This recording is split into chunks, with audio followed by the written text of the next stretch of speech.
I did things differently when I was 14. Whilst other kids spent their weekends out partying, I spent my time helping out at my dad's restaurant. I must admit, I wasn't really that helpful. I would spend the evenings sat with the driver, delivering food to customers. Those long car rides, the late nights, and free food really helped me feel less like a loser. One night I was sat in the car alone while the driver was inside.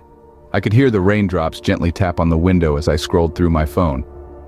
Despite being in a dark alleyway, way past midnight, it was somewhat peaceful.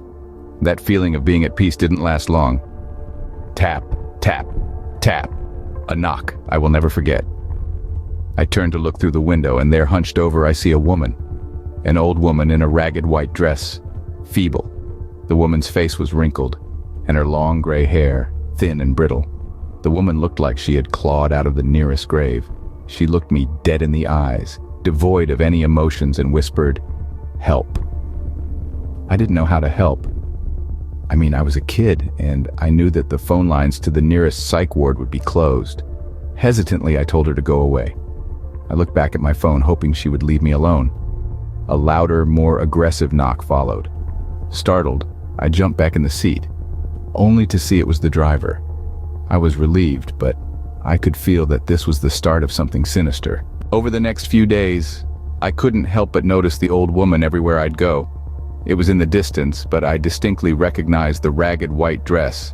At school, on my way home or going to the shops, I couldn't seem to escape her. The weekend approached, and I was reluctant to go to the restaurant.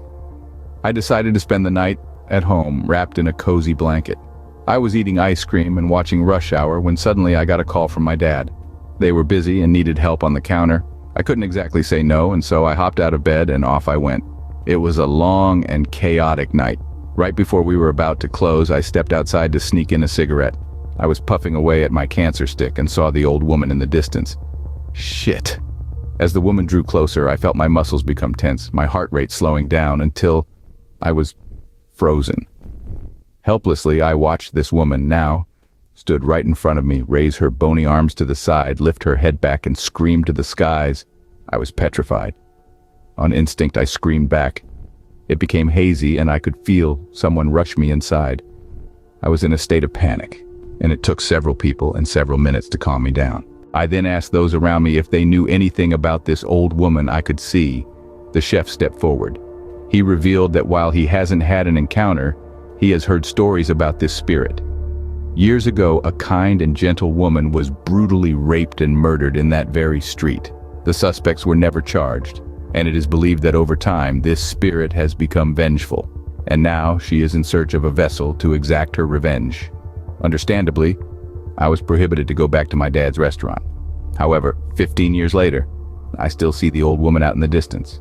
Not as frequently, no, but she is still out there, and I know that she wants my help.